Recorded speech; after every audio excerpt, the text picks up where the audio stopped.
to your Superman news video for the week August 1st to August 7th, 2014. Our top news stories in this week's Speeding Bulletin include Warner Brothers moves up the release date of Batman v Superman. We have footage of filming on location in Corktown, Michigan.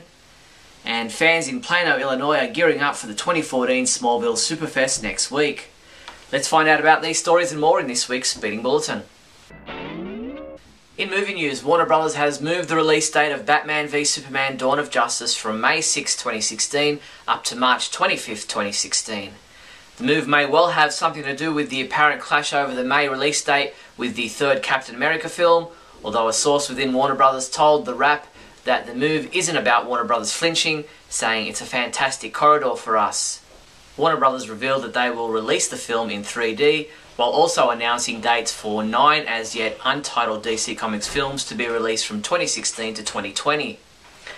A local TV news helicopter from WXYZ Detroit captured footage of filming taking place for Batman v Superman Dawn of Justice in Corktown, Michigan this week, showing more destruction of property and vehicles, including the Wayne Enterprises building. A few days later, fan Samuel Odden was on location where he managed to capture photographs and video of Ben Affleck and Zack Snyder on set. Samuel said that Affleck was in business attire but shed his jacket. He seems to have grey hair on his temples. The action was taking place in wreckage outside of Wayne Financial Building in Metropolis. We saw children holding hands and being led to safety in a human chain. Samuel also captured footage of several Bruce Wayne stand-ins and stunt doubles on set. In this video you can see them blocking out a scene involving the rescue of a small girl and the collapsing of a large piece of the Wayne Financial Building in Metropolis. The Detroit Free Press outlines some of the business and street closures that have come about to make way for filming taking place in downtown Michigan this week and early next week. Indications are that the portion of downtown bordered roughly by Lafayette and Jefferson and Cass and Griswold will be the zone of interest starting Thursday and running through the weekend for a car chase sequence. In TV news, fans of the animated series Young Justice will be thrilled to hear that their favourite young superheroes will return, if only briefly, for an appearance on the current animated series Teen Titans Go. After being scolded by the superhero team from Young Justice for their silliness and hijinks, the Titans decide to get more serious about superheroing. We'll keep you posted on when this episode is scheduled to air on Cartoon Network. In comic book news, comicbookresources.com sat down with the creative team behind the Superman comic book title, Jeff Johns, John Romita Jr. and Klaus Janson, to see where things are at with the Man of Steel and where things are headed. Jeff Johns said, "Everyone's like, he's so powerful I can't relate to him. Are you kidding me? He's the most relatable character ever. He grew up on a farm, he doesn't have a lot of friends, feels isolated, he can't tell everybody what his secrets are. He's a great character. All social media is people wanting to connect with other people. That's all it is, because people long to connect with other people, and Superman is the embodiment of that. He's more relevant now than ever." In an all-new DC All Access video interview, writer Greg Pak fills us in on bringing the Doom saga to a close and what's ahead for Action Comics.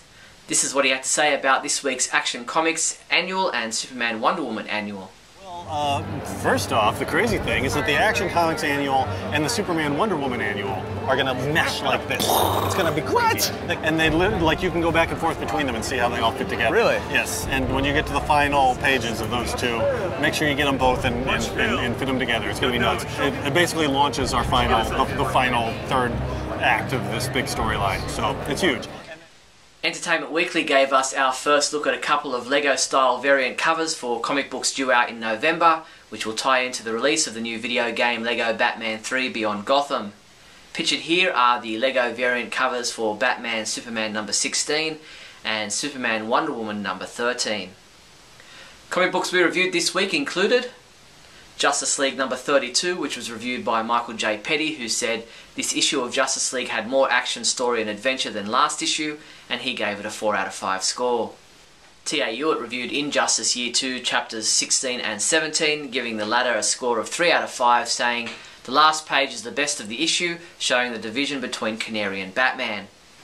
And Matt Shaw reviewed Smallville Chaos chapter 9, giving it a 4 out of 5 score, saying this story has kept me close to the edge of my seat for most of its duration. Superman comics available this week from August 6th include Infinite Crisis Chapter 12 digital comic has been available since August 4th. Injustice Year 2 Chapter 18 digital comic has been available since August 5th. Action Comics number 34, which is available in a variant cover. Action Comics Annual number 3. Earth 2 number 26, which is also available in a variant cover. Justice League 3000 number 9. Superman Wonder Woman Annual number 1. Smallville Chaos Chapter 10 digital comic will be available August 8th. Superman Volume 3 Fury at World's End trade paperback.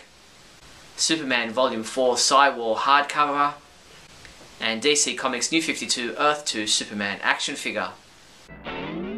Here is a selection of some of the very latest Superman merchandise available this month.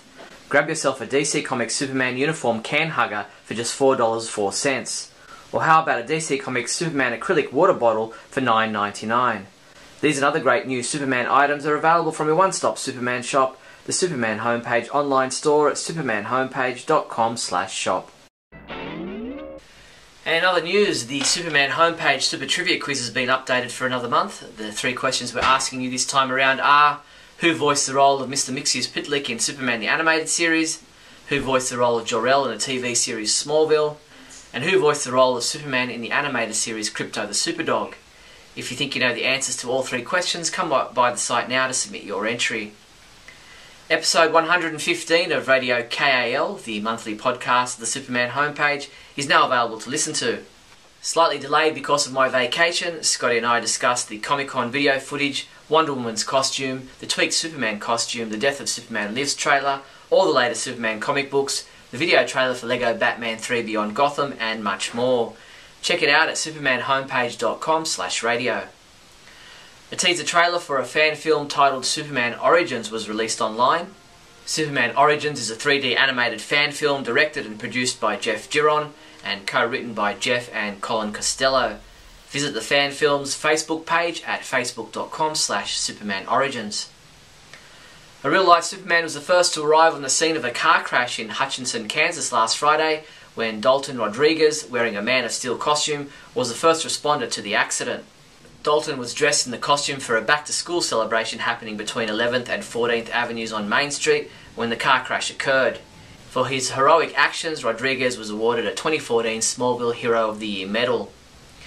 In 2011, Plano, Illinois was a little-known town until filming for Man of Steel set up base there to film scenes depicting Smallville, Clark Kent's boyhood home.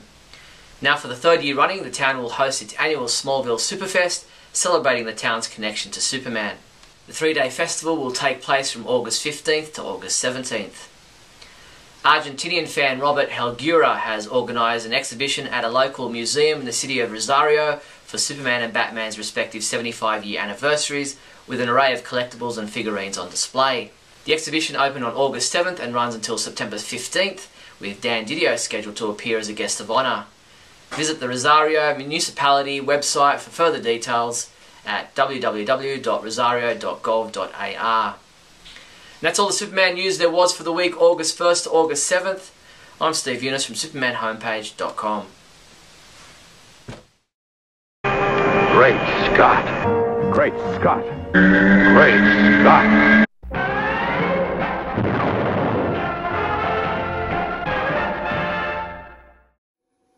Hello everyone and welcome to another fabulous edition of Great Scott. I'm Scotty V and good to see you. So, since last time we spoke, we've had a lot of information come out from the San Diego Comic-Con, even though nobody expected any information. We are 2 years away from the new Superman movie, which we were promised by Zack Snyder at last year's Comic-Con, and so no one really expected much to come out of the Batman v Superman Dawn of Justice panel. Well, there wasn't really a panel. I guess it was a DC movie panel.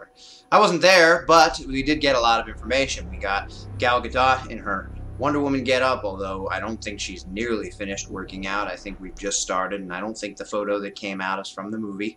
You know, the normal reaction when you see a shot like that, just like when we saw Henry Cavill in front of the safe for the Man of Steel promo photo that was released in 2012, I guess.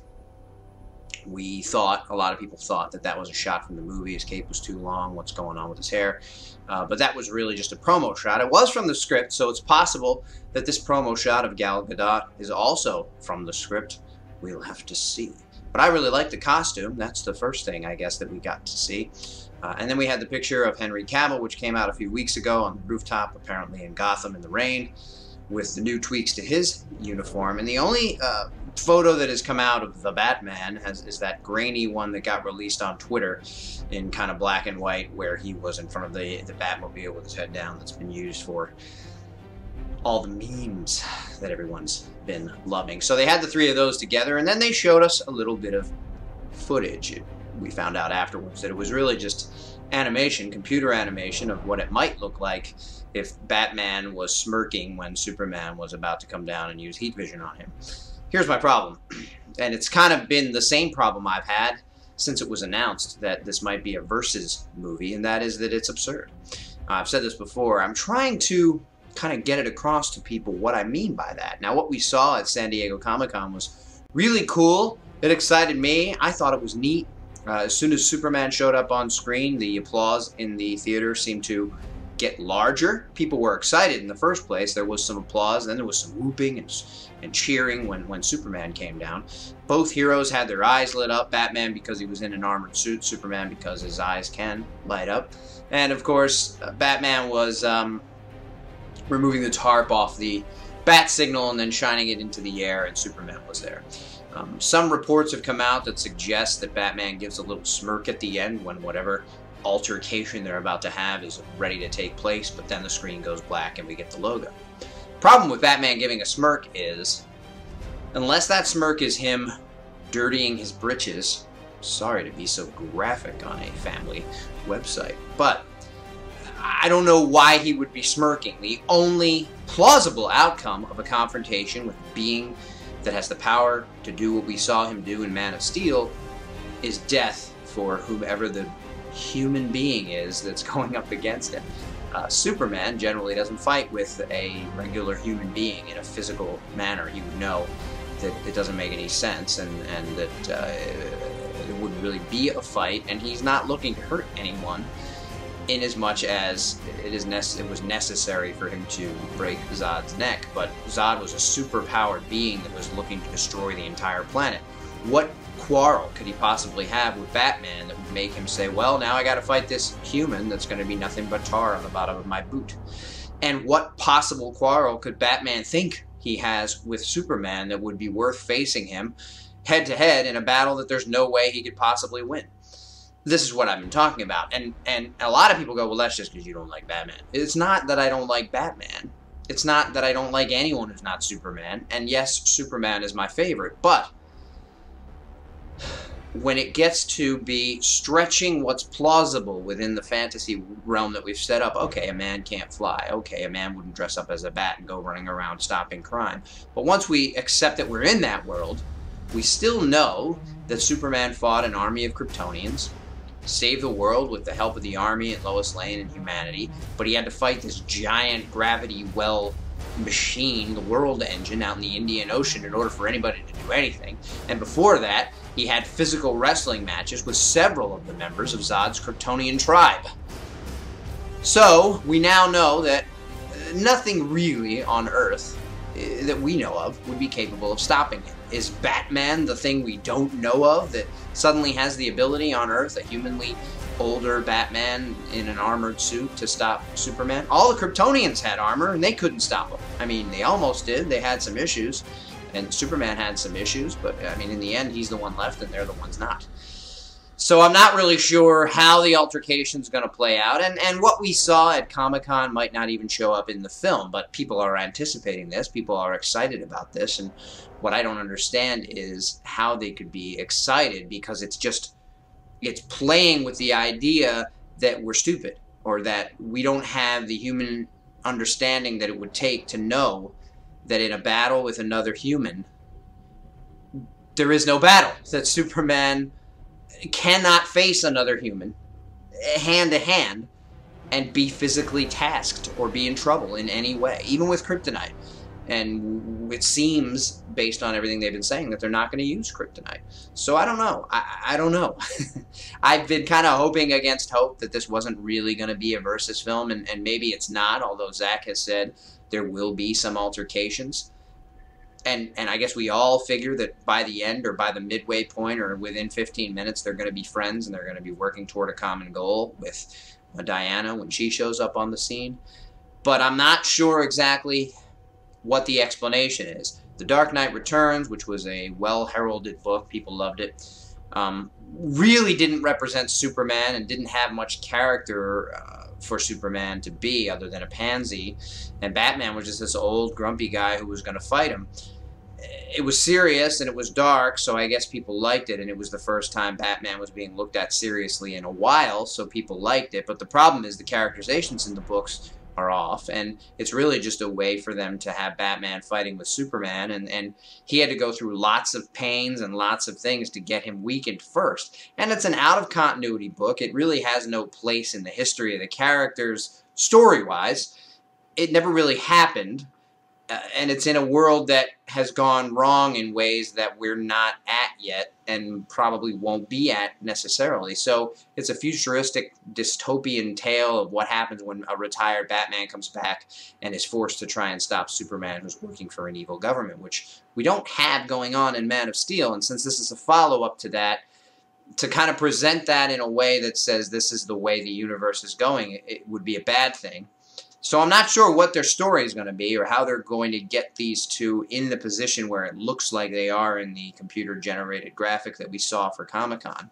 Or maybe we're not going to see that at all, and they're just kind of pulling our legs a little bit or giving us something to whet our appetites. I'm not sure. So I'm hopeful that something will make sense, but a lot of what I've been hearing just doesn't. So we'll see what happens. Thanks, everybody, for watching, and remember, don't get in the way of my bat signal, or I'll glow my eyes and smirk.